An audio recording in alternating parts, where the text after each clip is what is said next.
evening. Welcome to the news on RupEng. A very good evening indeed. I'm Charmingly Samrasekara. I'm Manoj Hettiarachi. A look at the headlines.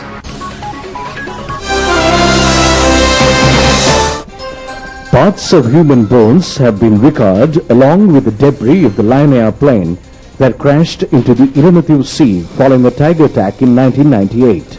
Commonwealth member countries are ready to participate in the Heads of State Summit in Sri Lanka without considering the pressure of tiger sympathizers. Cuba pledges to continue their support to Sri Lanka at international level. The Syrian leader says that terrorism is a weapon of Kurds. And now for the news in detail. An operation to recover debris of Lion Air plane which was crashed into Iranian Sea 15 years ago has been carried out during the past few days. The Antonov 24 civilian transport plane came under missile attack of target terrorists in 1998. A team of divers of Sri Lankan Navy have recovered several parts of human bones from Iranian Sea today. The exhumation of debris of the ill-fated Lion airplane and parts of human bodies took place in accordance with a judicial order. A denture with gold-plated tooth, several documents and tools used by pilots for communication were among the parts of bones recovered by naval divers. Terrorist Investigation Division said that the owner of an identity card with number 547642317V was believed to be of a female passenger. Several investigate officers had this to say about details obtained by them so far.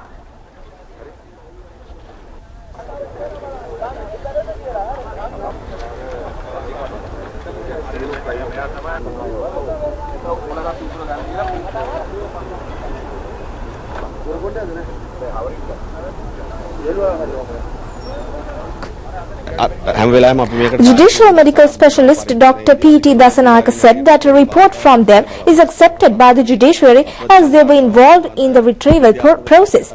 Measures will be taken to submit this report with scientific evidence. Chief Investigate Officer, Civil Aviation Services Authority, Susantha De Silva noted that they are not entering into final conclusions, but they are collecting suspicious material without making any determinations.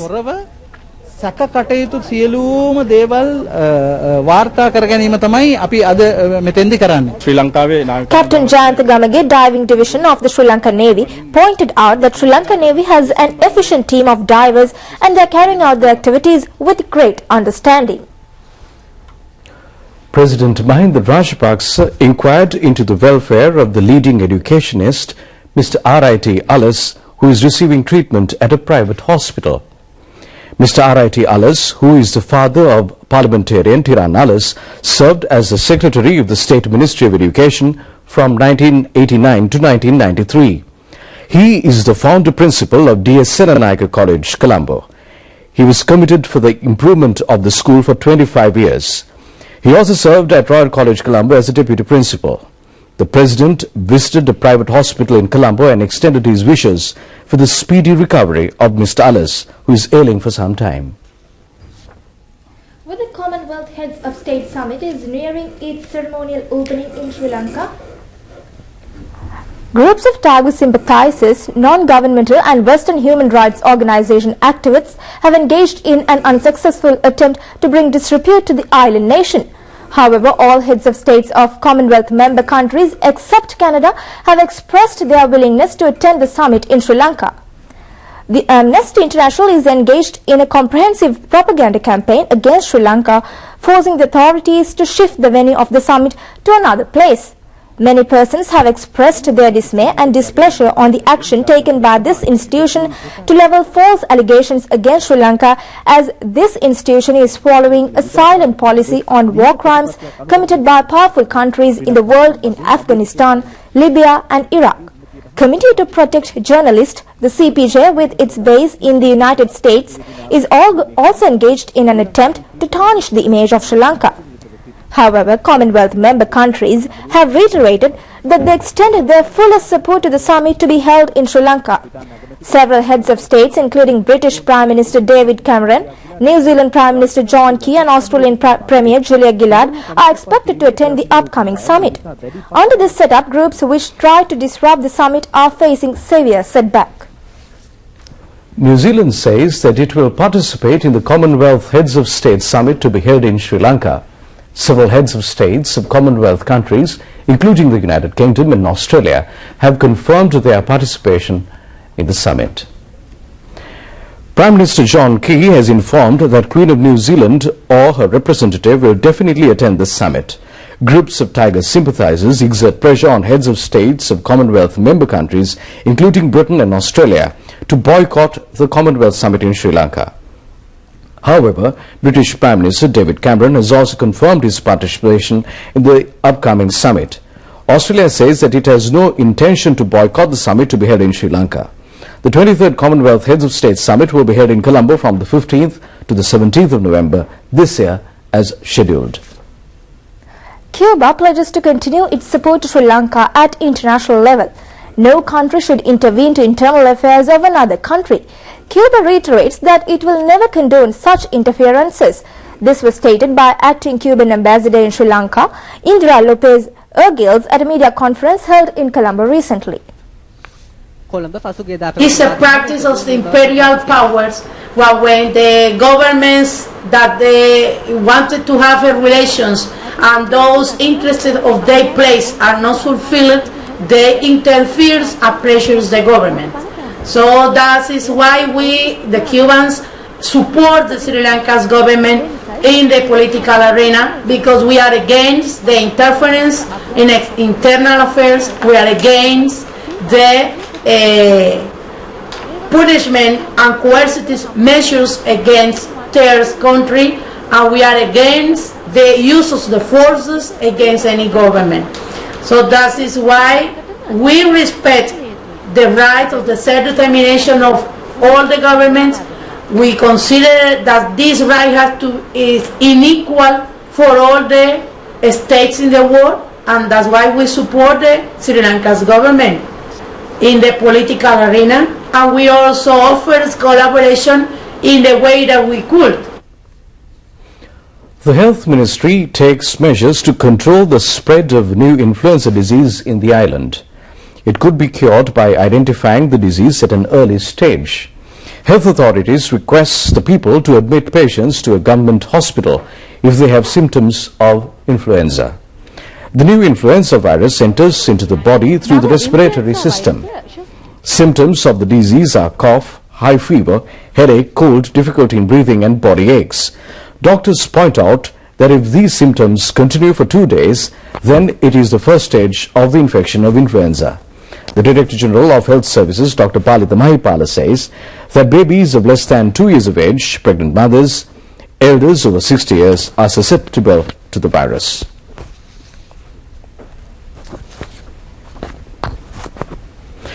He added that no one should be unnecessarily alarmed as a large number of pregnant mothers are suffering from this disease.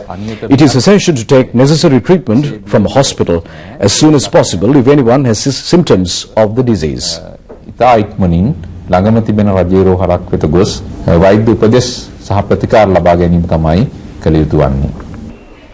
Staff of main hospitals have been educated on the disease and treatment.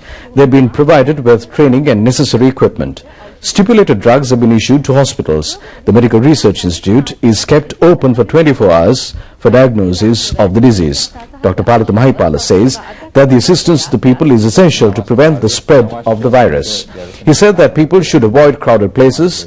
Children with influenza symptoms should not be sent to schools. Workers suffering from the disease should stay at home without reporting for duty.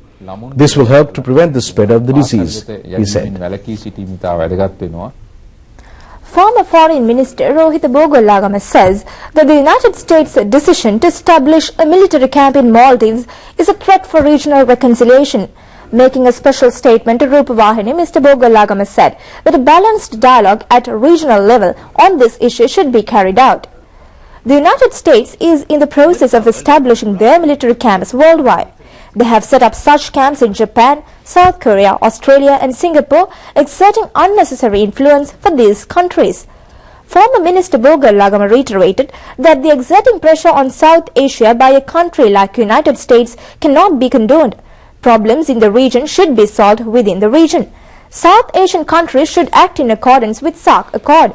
Former Minister Rohitha Lagama points out Sri Lanka always took measures in the international arena on behalf of peace and reconciliation.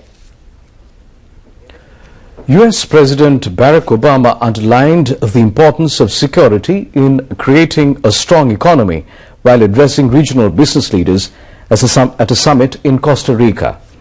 Obama's comments came just weeks after the World Bank warned that rising violence from drug cartels and street gangs in Central America is costing the region up to 8% of gross domestic product and could hit future growth.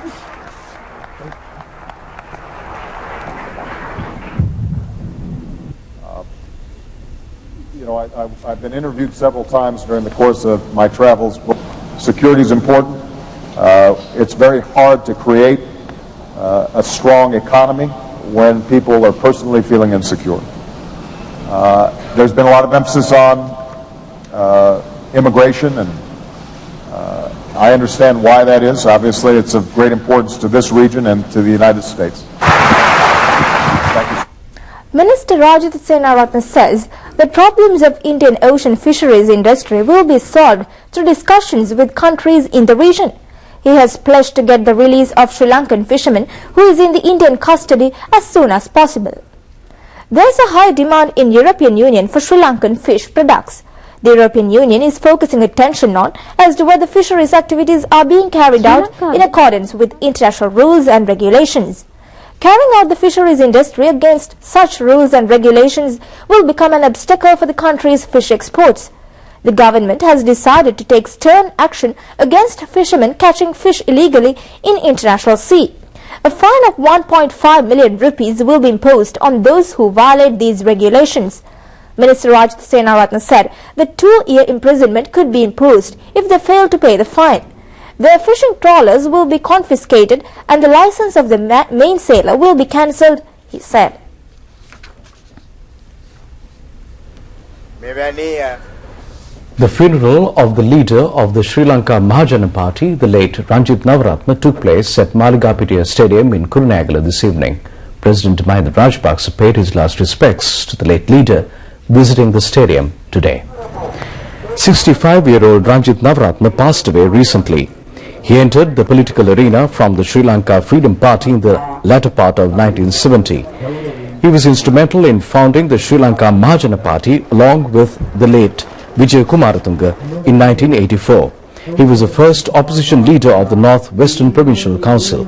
He was also instrumental in joining the Mahajana Party to the United People's Front as its constituent party. He became the leader of the party in 1994. He entered Parliament in the year 2000 from the United People's Front. A large number of mourners, including the members of the Mahasangha, Minister Maithripala Sirisena and people's representatives, were present at the funeral. Minister Vimal Veeravansa says that the government is committed to provide the ownership of a house with all facilities for all Sri Lankans without shelter. The minister made this disclosure when he addressed the launching ceremony of the Jana Sevana CNI Nature Park housing project today. This was another step of housing and community settlement development project of the Jana Sevana 1 million housing program. A sum of 180 million rupees will be spent for the project. 40 houses of the project are to be built for middle-class people. The construction work will be completed within a year. 10 such housing projects have already been planned. The Housing Development Authority and a private company have been entrusted with the task of construction. Minister Basil Rajapaksa, who also present at the launching ceremony. Addressing the gathering, Minister Vimal Veeravansa has accused the opposition for levelling false allegations against the government as it cannot tolerate the country's development.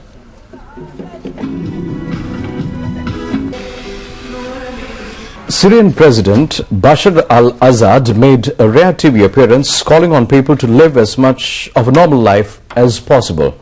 Assad was standing amid a throng of pro-government supporters while unveiling a statue of the Damascus University. Large crowds of supporters could be seen surrounding Assad and cheering while patriotic music played. He later made a statement where he called on Syrians to live as much of a normal life as possible. The president said that throughout history and across cultures, terrorism has been the weapon of the cowards. Only someone that is weak and cowardly uses terrorism as his weapon, and that's why terrorists attack students and teachers. But once they see the Syrian military, the terrorists flee. Assad's public engagement came close on the heels of an Israeli airstrike which, according to an Israeli official, was targeting a shipment of missiles bound for Hezbollah guerrillas in neighboring Lebanon. Syrian forces have mounted a string of attacks reaching from the capital Damascus and the central city of Homs out to the Mediterranean coast, homeland of the Alawite minority sect to which Assad himself belongs. This news bulletin together with Sharifa and Chamindi, wish you a very pleasant. Good night.